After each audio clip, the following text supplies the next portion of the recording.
കഴക്കൂട്ടം നിയമസഭാ മണ്ഡലത്തിൽ കടകംപള്ളി സുരേന്ദ്രൻ തന്നെ LDF സ്ഥാനാർത്ഥിയായിരിക്കും. സ്ഥാനാർത്ഥിയെ സംബന്ധിച്ച് UDFിൽ ആശയക്കുഴപ്പം നിലനിൽക്കുന്നുണ്ട്. SS ലാൽ, JS അഖിൽ എന്നിവരുടെ പേരുകളാണ് പരിഗണനയിലുള്ളത്. വി മുരളീധരനായിരിക്കും NDA സ്ഥാനാർത്ഥി.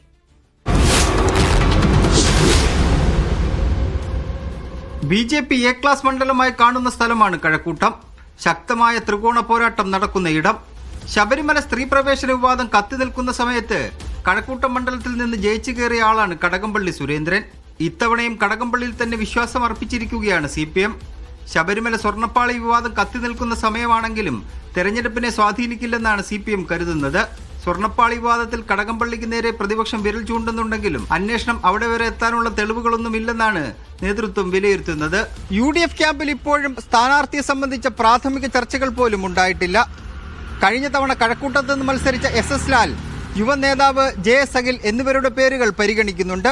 കഴക്കൂട്ടത്ത് അപ്രതീക്ഷിത സ്ഥാനാർത്ഥി വരും എന്നും അഭ്യൂഹങ്ങളുണ്ട്. NDAക്ക് വേണ്ടി വി മുരളീധരനല്ലാതെ മറ്റാരെയും കഴക്കൂട്ടത്തേക്ക് പരിഗണിക്കുന്നില്ല. കഴിഞ്ഞ തവണ കഴക്കൂട്ടത്ത് മത്സരിച്ച മുരളീധരൻ മികച്ച പ്രകടനമാണ് കാഴ്ചവെച്ചത്. ത്രികോണ പോരാട്ടത്തിലേക്ക് എത്തുന്ന കഴക്കൂട്ടം മണ്ഡലത്തിൽ ആര് വിജയിക്കുമെന്നത് പ്രവചനാതീതമാണ്.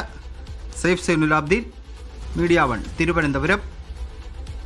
സൈഫ് സൈനുലാബ്ദീൻ വിവരങ്ങൾ നൽകാനായി തത്സമയം ചേരുന്നുണ്ട്. സൈഫൈ സൂചിപ്പിച്ചതുപോലെ ഒരു ത്രികോണ മത്സരം തന്നെയാണ് കഴക്കൂട്ടത്ത് പ്രതീക്ഷിക്കുന്നത്. നമുക്ക് ആദ്യം LDFിൽ തന്നെ തുടങ്ങാം. അവിടെ ഇത്തവണത്തേതുപോലെ തന്നെ കഴിഞ്ഞ തവണയും ശബരിമല തന്നെയായിരുന്നു ഏറ്റവും പ്രധാനപ്പെട്ട വിഷയം എന്ന് പറയുന്നത്. പക്ഷേ വലിയ വിജയം നേടാൻ LDFിന് കഴിഞ്ഞ തവണ സാധിച്ചിട്ടുണ്ടായിരുന്നു. ഇത്തവണയും അത് ആവർത്തിക്കാം എന്നുള്ള ഒരു പ്രതീക്ഷയിൽ തന്നെയാണോ LDF ഉള്ളത്? അതുകൊണ്ട് തന്നെയാണോ കടകംപള്ളിയുമായി മുന്നോട്ട് പോകാം എന്നുള്ള തീരുമാനത്തിൽ തന്നെ നിൽക്കുന്നത്? അദ്ദേഹം പുതിയൊരാളെ കൊണ്ടുവന്ന് അവിടെ പരിചയപ്പെടുത്തി ഇലക്ഷന് നേരിടുക എന്നുള്ളത് വലിയ വെല്ലുവിളിയാണ്. കാരണം കേരളത്തിൽ ഏറ്റവും ശക്തമായ ത്രികോണ പോരാട്ട മത്സരം നടക്കുന്ന ഇടങ്ങളിൽ ഒന്നാണ് കഴക്കൂട്ടം. തിരുവനന്തപുരത്ത് ഏറ്റവും പ്രധാനപ്പെട്ട മണ്ഡലങ്ങളിൽ ഒന്നുകൂടിയാണ്. അതുകൊണ്ട് പുതിയൊരാളെ നിർത്തുന്നതിനപ്പുറം കടകംപള്ളി സുരേന്ദ്രനാണെങ്കിൽ പരിചിതനാണ്. ആ മണ്ഡലത്തിലുടനീളം നല്ല സ്വാധീനമുള്ള ആളാണ്. അദ്ദേഹത്തെ തന്നെ മത്സരിപ്പിക്കാം എന്നുള്ള ആലോചനയാണ് നേതൃതലത്തിൽ നടക്കുന്നത്. മറ്റ് ചില പേരുകൾ പരിഗണനയിലേക്ക് വന്നെങ്കിലും അതൊന്നും വേണ്ടതില്ല എന്നുള്ളതാണ് വിലയിരുത്തൽ. സ്വർണ്ണപ്പാളി വിവാദം അങ്ങനെ മണ്ഡലത്തിൽ സ്വാധീനിക്കില്ല എന്നും കരുതുന്നുണ്ട്. കാരണം ഇതിലും വലിയ ബഹളമായിരുന്നു കഴിഞ്ഞ തവണ കഴക്കൂട്ടത്ത് ഉണ്ടായിരുന്നത്. ശബരിമല സ്ത്രീ പ്രവേശനവുമായി ബന്ധപ്പെട്ട വിവാദങ്ങൾ കത്തി നിൽക്കുന്ന സമയത്തായിരുന്നു ആ തെരഞ്ഞെടുപ്പ് ഉണ്ടായത്. അന്ന് മികച്ച വിജയം നേടാൻ കടകംപള്ളിക്ക് കഴിഞ്ഞു.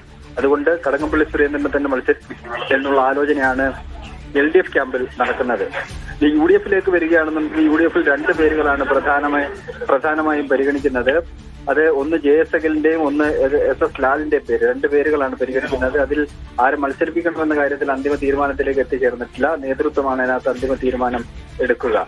പിന്നീടുള്ളത് മുരളീധരൻ കാര്യമാണ്. BJPക്ക് വേണ്ടി വി മുരളീധരൻ തന്നെ അവിടെ മത്സരരംഗത്തേക്ക് ഇറങ്ങും. കാരണം ആറ്റിങ്ങലിലെ തെരഞ്ഞെടുപ്പ് കഴിഞ്ഞതിന് ശേഷം, ലോക്സഭാ തെരഞ്ഞെടുപ്പ് കഴിഞ്ഞതിന് ശേഷം അദ്ദേഹം കഴക്കൂട്ടം മണ്ഡലം കേന്ദ്രീകരിച്ച് തന്നെയാണ് പ്രവർത്തിക്കുന്നത്. അതുകൊണ്ട് വി മുരളീധരൻ തന്നെയായിരിക്കും അവിടെ സ്ഥാനാർത്ഥി. എന്തായാലും ഒരു കാര്യം ഉറപ്പാണ്, ശക്തമായ ത്രികോണ പോരാട്ടം നടക്കുന്ന ഇടങ്ങളിൽ ഒന്നാണ് കഴക്കൂട്ടം എന്ന കാര്യത്തിൽ സംശയമില്ല. അമൃത. സൈഫ് സൈനുലാബ്ദീനാണ് വിവരങ്ങൾ.